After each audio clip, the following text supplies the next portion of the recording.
Now we're going to go to Robert Steele from the National Committee. And Robert, I'm going to unmute you. And it looks like your camera is already off. So do we have you? Robert Steele. I'm here, Chris. Can you hear me? Yes, you're a little low on your volume. If you can speak more into the microphone, maybe that will help. Okay, how's that? A little better? That's a little better. And I'm told you want a couple of minutes to tell us about your perspective from the National Committee. Go right ahead. Yeah, thank you, Chris, so much for hosting. You've been doing a wonderful job, and great to hear the organization you're working with nationally. And I especially want to thank Linda and Jay, the entire board, for taking over for Norm. You know, Norm was an incredible warrior. I've worked real closely with him for the last 10 years, and he was a true warrior in the conservative movement. And Linda, I know how hard it is to make a switch in an event that was canceled here due to COVID, but you did a great job on keeping this one online and keeping activity moving forward on this critical issue. Thanks so much. And first, as from the National Committee point of view, we're a partisan organization. There's no coordination between the RNC and Judicial Watch or MCC or any other nonprofits. We are not connected in any way financially or coordinating activities.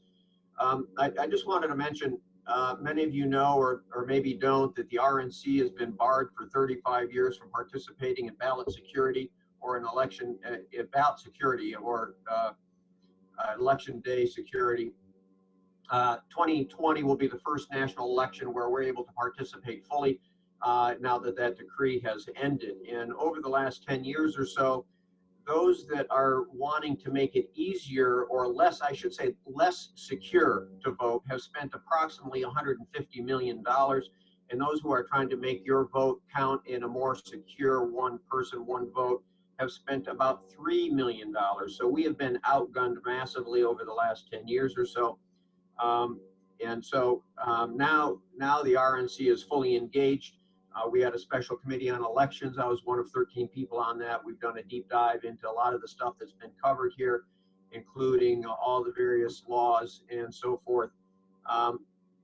You know, we're working with the RNLA, who's working on EDO operations both here in Michigan and around the country, and they're putting together a team of attorneys that will be available for challenges and all the great work that Marion's been discussing, because the Dems are just suing every place they possibly can. And from the Democrat point of view, they consider anything to be an undue burden that consists of anything other than some Dem operative knocking on your door, picking up your ballot, filling it out for you, and carrying it away. If I can share my screen, Chris, I'm just going to slide down. Is that showing status of major voting cases? Yes. Okay, I'm just going to scroll through this. The only point I want to make is 43 pages of lawsuits going on around the country that the RNC is monitoring or involved in. And the only point I want to make is the blue on these 43 pages. These are all cases where the main Democrat law firms, Perkins Coie, is involved in the lawsuits. And you can see that it's just huge numbers of them. And in Michigan, they're involved in every lawsuit, either as the defendant or as the plaintiff. And then, so that goes on for 43 pages. There's another document I'm just going to scroll through here, and this is 18 pages of what's going on out there that the RNC is monitoring. And this is all in the public domain that we continually monitor and watch to make sure we know what's going on and what's being attempted so that we can be proactive in those sorts of things. You can unshare the screen there if you'd like.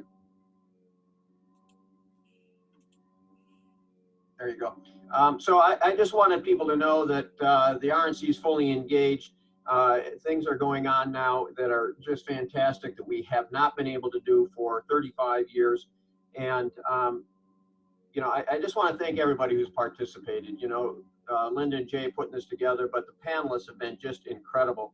You know, Marion and Paul Stevens as vice chairs have revolutionized the vice chair activity in these two critical areas. We've had lots of great vice chairs, but they have really put the pedal to the metal with organization, goals, strategies, and activity, and that's fantastic. And Pat Colback, thank you for all your work on trying to drain the swamp. And once we get that swamp drained, it's going to be a lot easier to battle the alligators, that's for sure. and Brian doing his great job over there with the auto workers. And Paul Chatfield, thanks so much for being involved with Trump Victory and Trump Leadership. That's an all RNC sponsored and paid for operation. And Judicial Watch, just fantastic work. And I just want to say, you know, a lot of people in Michigan see Judicial Watch suing in all these other states, and they don't see that in Michigan and wonder why. And that's because in Michigan, we need your help, because Judicial Watch is not able to go to all these individual townships. We need you to go to your city, townships, and clerks to get the information that JW discussed so that we can take action. They are only able to operate these lawsuits in places where they can get the information easily on a state level and then take action there. So thanks very much. It's all hands on deck for November. Everybody's going to have to play their position on the team to keep Michigan in the Trump victory column so we can confirm those judges with John James and battle off the liberal swamp. Thanks very much. Robert, thank you. People are asking for your slides. Are those for public consumption? I have to confirm that, whether that is for public consumption or not. Okay, well, if they are, please forward them to MCU. They'll get them out to everybody. Yep, thank you. All right, thanks again. Okay,